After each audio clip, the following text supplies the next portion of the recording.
टिमरीज के vice chairman Faheem Qureshi ने BRS रुकन असम्बली पी कौशिक रेड्डी की जानिब से मुसलमान IPS अफसर के खिलाफ किए गए तबसरों की मजम्मत करते हुए बीआरएस की आला क़यादत से 24 घंटे के अंदर पी कौशिक रेड्डी को पार्टी से मुअत्तल करने का मुतालबा किया है। बीआरएस के रुकन असम्बली पी कौशिक रेड्डी ने करीमनगर पुलिस कमिश्नर गौस आलम की मजहबी शनाख्त को निशाना बनाते हुए उन पर बेबुनियाद इल्ज़ामात आयद किए। पीर को टिमरीज के नायब सदर फ़हीम कुरैशी और हज कमेटी के सदर नशीन सैयद गुलाम अफजल बियाबानी खुसरो पाशा ने हुकूक इंसानी कमीशन से रुजू करते हुए हुजूराबाद के रुकन असम्बली पी कौशिक रेड्डी के खिलाफ शिकायत की। हज कमेटी चेयरमैन सैयद गुलाम अफजल बियाबानी खुसरो पाशा ने मीडिया को बताया कि बीआरएस के रुकन असम्बली पी कौशिक रेड्डी ने जो तबसरा किया है वो काबिल मजम्मत है और इसे नज़रअंदाज नहीं किया जा सकता। उन्होंने कहा कि अजला का माहौल इस तरह से ख़राब किया जा रहा है।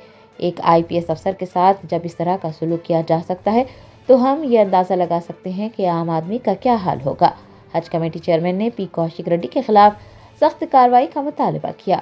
टिमरीज के चेयरमैन फ़हीम कुरैशी ने मीडिया से बात करते हुए कहा कि बीआरएस के दौरे हुकूमत में कई मसाजिद शहीद हुई और आज बीआरएस के ही MLA ने एक मुस्लिम IPS अफसर के खिलाफ गैर मुनासिब तबसरे किए हैं और वो उन तबसरों की मजम्मत करते हैं।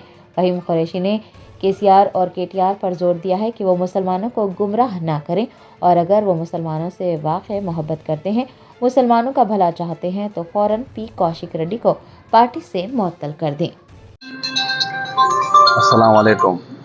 आज मेरे साथ मेरे बड़े भाई हज कमेटी चेयरमैन खुसरो पाशा बियाबानी साहब और साथ ही हमारे कॉन्टेस्टेड MLA कारवन इंचार्ज उस्मान हाजी साहब और जितने भी हमारे यंगस्टर्स मोइज़, अरहम, अमान, हुसैन, जितने भी लोग यहाँ पे जो दर्द महसूस करके हम पूरे इकट्ठा होके आज यहाँ पे स्टेट ह्यूमन राइट कमीशन को आना पड़ा।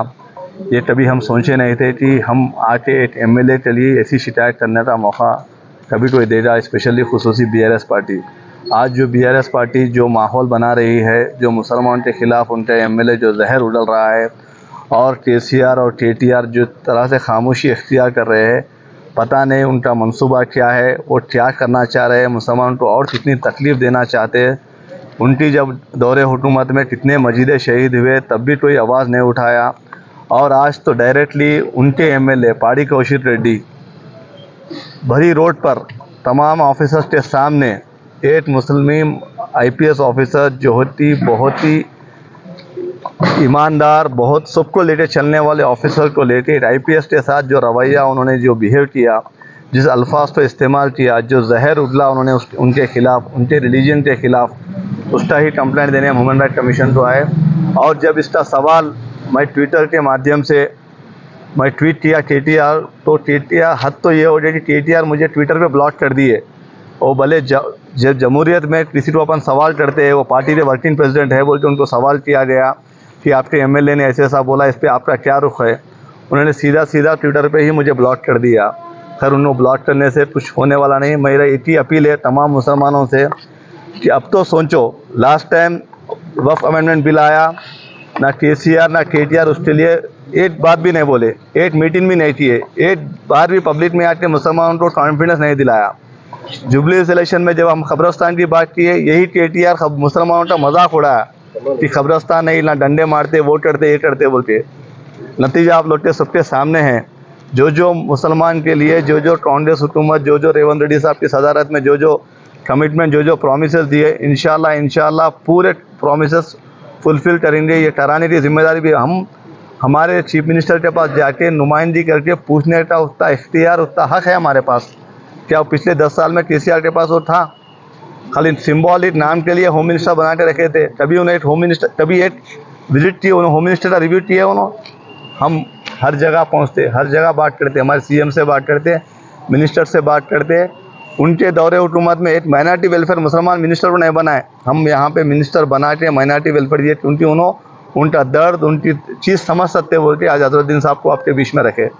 तो मैं ये बताना चाहता हूँ KCR या KTR को, आप मुसलमानों को गुमराह करना छोड़ दीजिए अगर आपको मुसलमानों से कुछ भी मोहब्बत है, मुसलमानों के लिए कुछ भी अच्छा सोचते हैं, इमीडिएटली पार्टी कौशिक को आपके पार्टी से सस्पेंड कर दीजिए। पार्टी कौशिक रेड्डी जो है पार्टी कौशिक रेड्डी एक एमएलए है, बल्कि आप उनको जो है उनके ऊपर कंप्लेंट करने आए, जबकि हैदराबाद में भी एक एमएलए है जो हुजूर की शान में कई मरतबा गुस्ताखी किया। कांग्रेस के कोई बड़े लीडर, कोई माइनॉरिटी लीडर तो आप जो है ह्यूमन राइट्स में आगे तो आप फिरतला के लिए जब एमएलए ने जब कमेंट्स किया, हम लोग हमारी नुमाइंदगी में हम डीजीपी के पास गए थे, खुसरो भाई भी थे, उस्मान अल हाजरी साहब भी थे, हम लोग जाके वहाँ पे भी डीजीपी थे, हमारी हुकूमत रही बात भी हम जाके कंप्लेंट किए।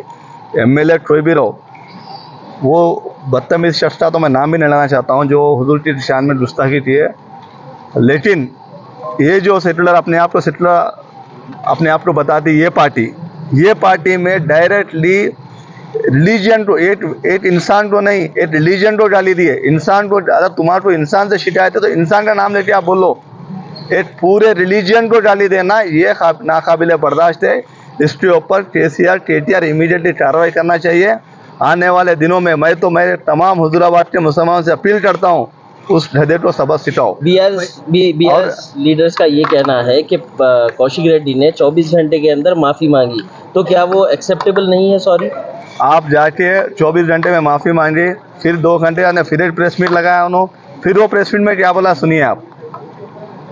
24 घंटे में माफ़ी मांगने का जो ढोंग रचाया उन्होंने, फिर 2 घंटे के बाद में फिर उस पे हाल पे कौन सा हाल आ गया, फिर 2 घंटे बाद में फिर एक प्रेस मीट लगाया उन्होंने। वो प्रेस मीट के बारे में कोई भी बात नहीं करते। उन्होंने क्या बोल रहा, आप प्रूव करो, मैं अपने रिज़ाइन करता हूँ। क्या प्रूव करना, हर जगह वीडियो ओपन नहीं है, आप लोग वीडियो नहीं देखे क्या? बताइए, आप पूरे अपने आप को उसको टैग करो, उसको बताओ भाई अब ये वीडियो आप रिज़ाइन करो बोल के बोलो। सब एक सीनियर सहाफ़ी की तरफ से जो है ह्यूमन राइट्स को क्या डीजीपी लास्ट टाइम क्या आपको इंसाफ नहीं दिला, इसलिए ह्यूमन राइट्स पे उनके डीजीपी के पास ऑलरेडी कंप्लेंट रजिस्टर्ड है। ह्यूमन राइट्स पे हमारा हक है। ये ह्यूमन राइट्स एक ऑफिसर के ऊपर कंप्लेंट, एक एमएलए के ऊपर हम ह्यूमन राइट्स का प्लेटफॉर्म चुने, कल जाके स्पीकर से भी मिलते। ये यहाँ पे कहीं पे रुकने वाले नहीं है। डेफिनेटली इसको जब तक अंजाम पे नहीं पहुँचाते हम बराबर फॉलो करते। डीजीपी के पास नहीं, हम और किसी के पास भी जाना है तो जाते। साहब, जागीरदार मस्जिद जागीरदार की बात आप करें, बीआरएस के दौर मिशन के पास, यानी आज से कुछ रोज़ कबल कौशिक रेड्डी ने एक आईपीएस ऑफिसर के साथ जो नाजेबा अल्फाज इस्तेमाल किए थे फ़हीम कुरैशी साहब के साथ, आज नुमाइंदगी की गई। क्योंकि एक ऐसा मसला है, ये कोई आसानी से लेने का मसला नहीं है। एक पार्टी का एमएलए उन्हें एक साधारण आदमी को नहीं, एक आईपीएस ऑफिसर को उसकी ज़ात से नाम लेकर पुकारता है और उसके ऊपर जो है तानो तजबी करता है। तो एक आईपीएस ऑफिसर का ये आलम है, तो जनरल पब्लिक जो आवाम है उनके बीच में क्या होगा। तो आज फ़हीम भाई ने ये ज़रूरी समझा कि इसकी नुमाइंदगी हो और उसके साथ सख्त से सख्त कार्रवाई हो, क्योंकि ये माहौल वो लोग अज़ला में बना रहे हैं। जब अज़ला का माहौल ख़राब होगा तो ऑटोमेटिक हमारा तेलंगाना का माहौल भी ख़राब होगा। तो जिस तरीके से अपनी छवि वो ज़ाहिर कर रहे हैं, क्योंकि यानी उस तरीके के अल्फाज इस्तेमाल करना ये बेहद मायूब है, गलत है।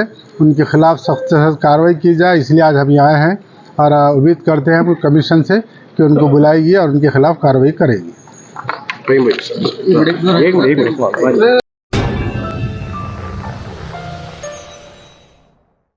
Germanton super speciality hospital, national award winner doctor Mir Jawad Jar Khan, German trained senior orthopaedic surgeon and director, माहिर डॉक्टर्स डॉक्टर वासिफ आजम और doctor Bharavi Chunduri, senior cardiologist और दीगर डॉक्टर्स नुमाया खिदमत अंजाम दे रहे हैं। Robotic surgery, advance cath lab, MRI, operation theatre, ICU, 2D ultrasound जैसी सहूलियात से आरास्ता कॉर्पोरेट लेवल हॉस्पिटल। वाजबी फीस में हर मर्ज से शिफायाबी के लिए Germanton super speciality hospital, Attapur.